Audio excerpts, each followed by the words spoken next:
વિદ્યાર્થી મિત્રો, ગુજરાતી વ્યાકરણનો મુદ્દો સંધિ વિશે આજે ચર્ચા કરીશું. સંધિ એટલે શું? સામાન્ય રીતે ગુજરાતી જોડણી કોષ પ્રમાણે સંધિ એટલે જોડાવું કે જોડાણ થાય. વ્યાખ્યા જોઈએ તો સંધિ એટલે બે વર્ણો સાથે આવવાથી થતો ફેરફાર કે જોડાણ એટલે સંધિ.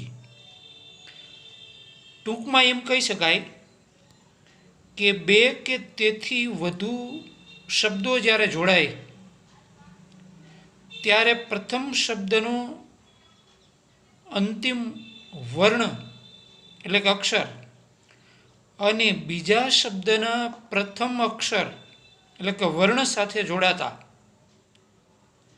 અને એના જે સ્વર ને વ્યંજનમાં જે પરિવર્તન થાય છે તેને સંધિ કહેવાય.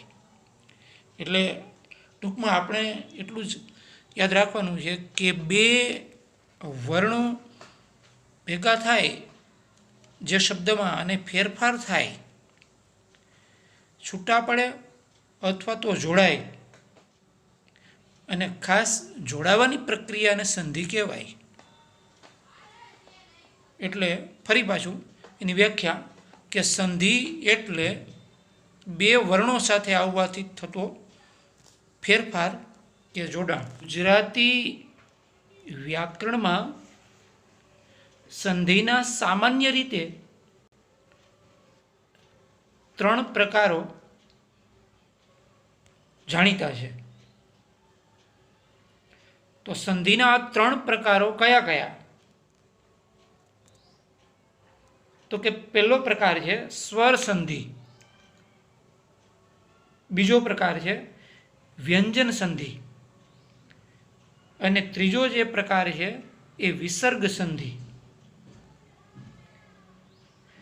ગુજરાતી ભાષામાં સૌથી વધારે આપણને જો શબ્દો મળતા હોય સંધિના તો એ સ્વર સંધિ છે.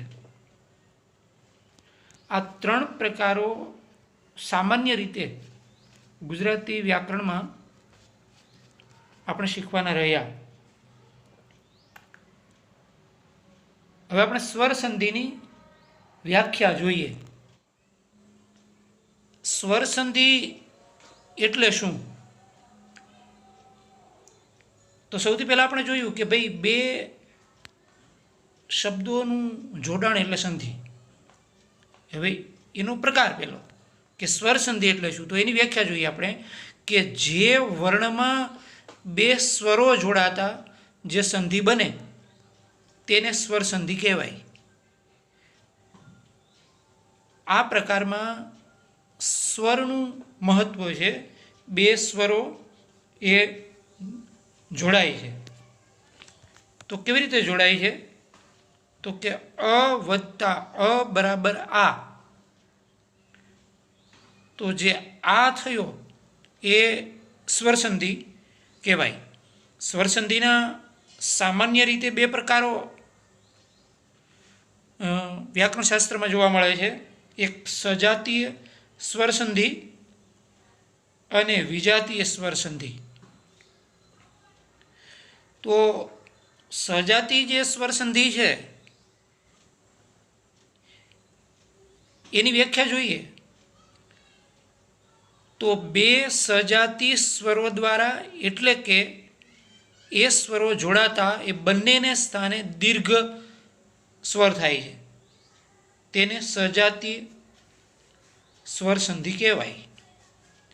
એટલે કે જે સ્વરો એક જ સ્થાનેથી જેનું ઉચ્ચારણ થતું હોય, દાખલા તરીકે અ, આ, ઈ, ઉ અને ઉ, આ એક જ સ્થાનેથી એનું ઉચ્ચારણ થાય છે, તેથી તેને સજાતીય સ્વર સંધિ કહેવાય છે.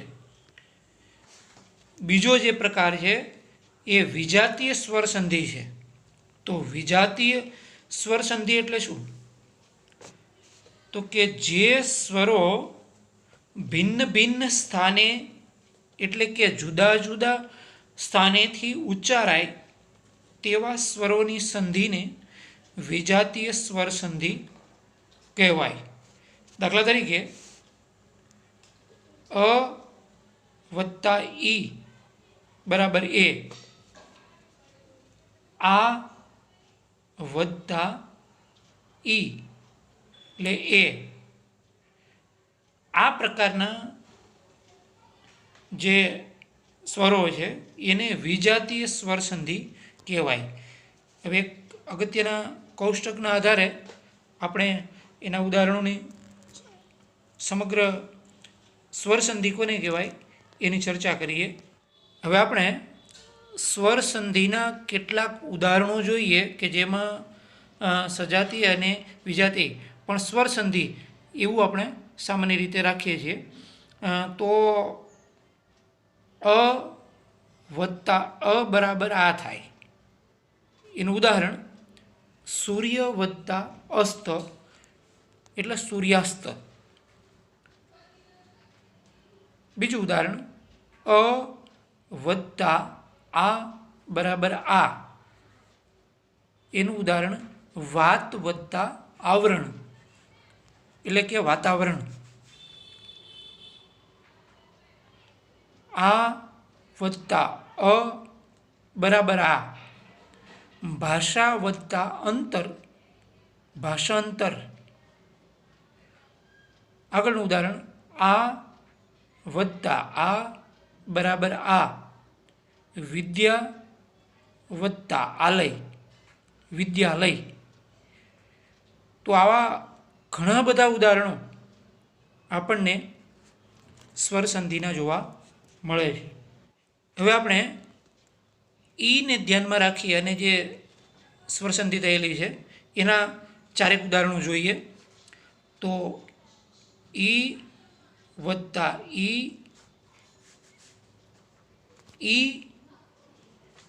ઉદાહરણ હરિ વત્તા ઈચ્છા હરિચ્છા. પછી ઈ વત્તા દીર્ઘ ઈ પરી વત્તા ઈક્ષા પરીક્ષા. ત્રીજું ઉદાહરણ દીર્ઘ ઈ વત્તા ઈ બરાબર ઈ. દેવી વત્તા ઈચ્છા દેવીચ્છા. ત્યાર પછીનું ઉદાહરણ ઈ વત્તા ઈ બરાબર ઈ. ગૌરી વત્તા ઈશ્વર ગૌરીશ્વર. હવે જોયું મિત્રો કે અહીં જે દીર્ઘ છે એનું રસ્વ ઈ બની અને દીર્ઘ ઈ બને છે.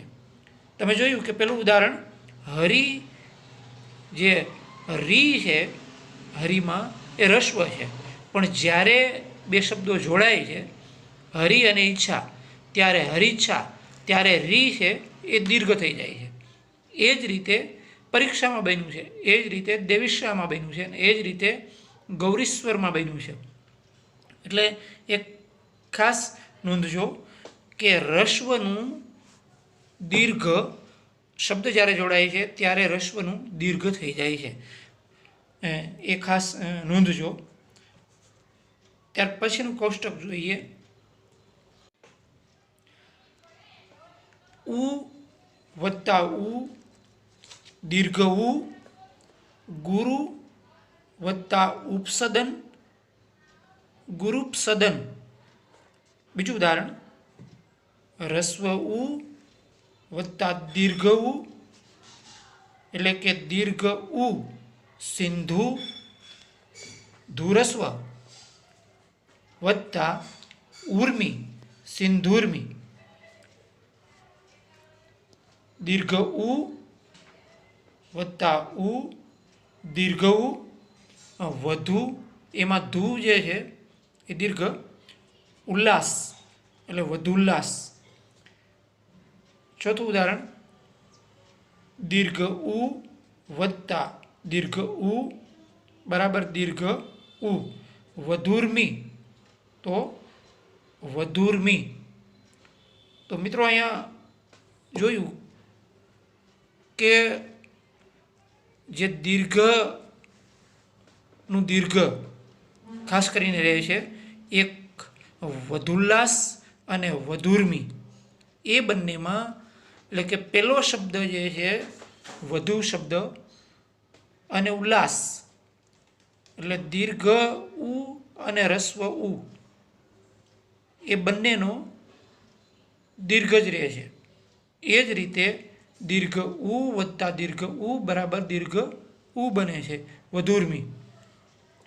આવા શબ્દો ઘણીવાર આપણને ભૂલ ખવડાવતા હોય છે, એ ન થાય એ ખાસ જોવાનું છે. હવે આપણે એના પછીનું કોષ્ટક એક જોઈએ. હવે જુઓ, આ કોષ્ટકની અંદર આ જે કોષ્ટક છે એની અંદર અ વત્તા ઈ બરાબર એ. તો ઉદાહરણ છે સ્વ વત્તા ઈચ્છા, સ્વેચ્છા.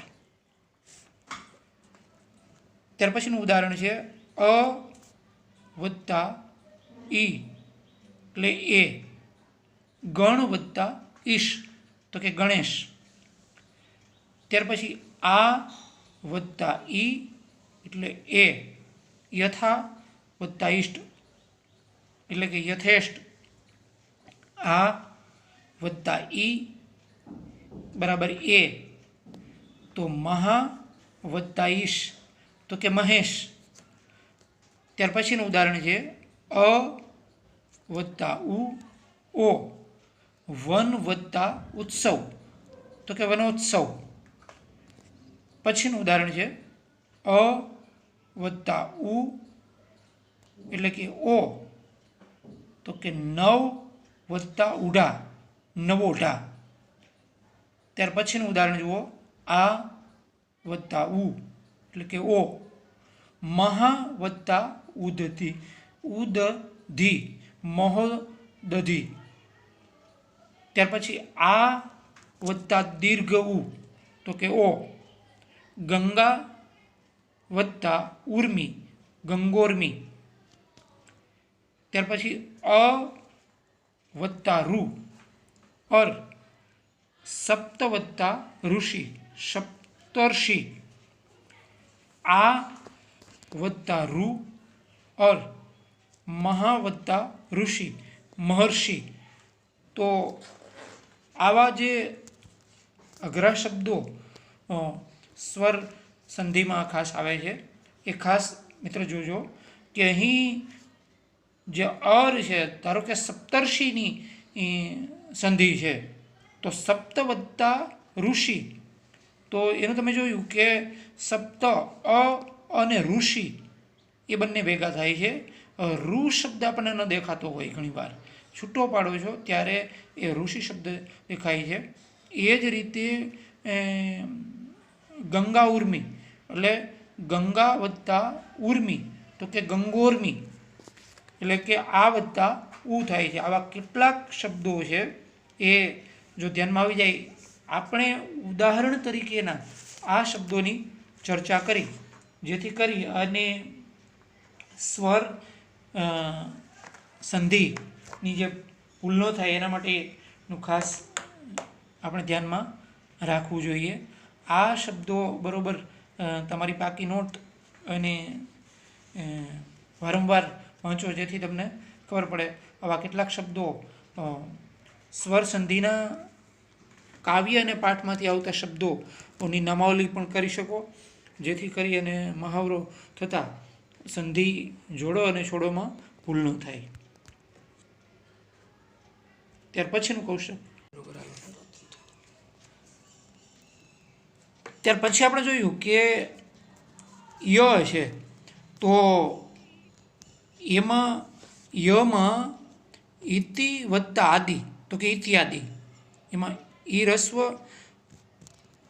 ઓબ્લિક દીર્ઘ ઈ વત્તા અ અને આ, તો એનો ય થાય છે. પછી ઉ દીર્ઘ ઉ વત્તા આ, તો એનો વ થાય છે. સ્વાગત તો કે સ્વાગત.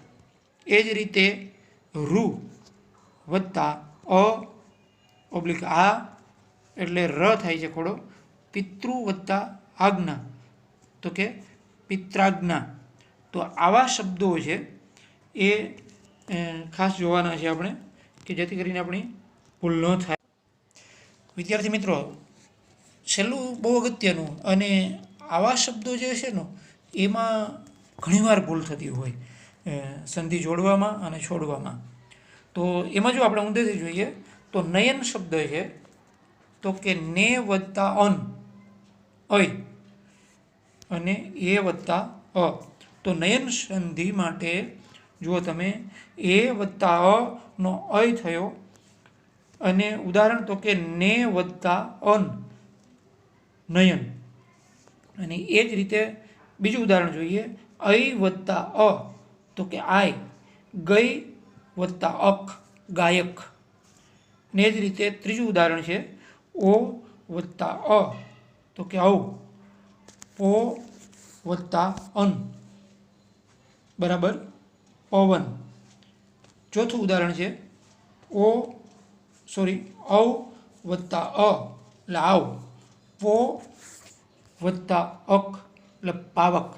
હવે તમે જોયું કે નયન, ગાયક, પવન અને પાવક આ જે શબ્દો છે એની સંધિ એ ઘણી અઘરી છે. એટલે આવા કેટલાક શબ્દો ગુજરાતી ભાષાના મોટે ભાગે જે અઘરામાં અઘરા શબ્દો છે એના ઉદાહરણો મેં આપની સમક્ષ મૂક્યા છે. એ જોશો એટલે હું માનું છું કે ગુજરાતી ભાષાનો કોઈ પણ શબ્દ તમારી સામે આવે સંધિ જોડવાનું કે છોડવાનું, તો એમાં ભૂલ નહીં થાય એ હું ખાસ આપની પાસે અપેક્ષા રાખું છું. પણ આ સંધિ જે સ્વર સંધિના આપણે ઉદાહરણોની ચર્ચા કરી છે એનું ખાસ વારંવાર પુનરાવર્તન કરજો અને જોજો કે કેવી રીતે આ સ્વર સંધિના ઉદાહરણો બને છે અને સ્વરો કેવી રીતે જોડાય છે, બે શબ્દોનું સાયુજ્ય, બે શબ્દોનું મિલન કેવી રીતે થાય છે અને કેવી રીતે છૂટા પડે છે, એને સ્વર સંધિ કહેવાય. કે બે સ્વરોનું જોડાણ થાય અને બંનેનો અર્થ વ્યવસ્થિત રીતે થતો હોય ત્યારે એ સ્વર સંધિ બને છે. હવે પછી આપણે નેક્સ્ટ પાર્ટ 2માં વ્યંજન સંધિ અને વિસર્ગ સંધિ વિશેની વાત કરીશું.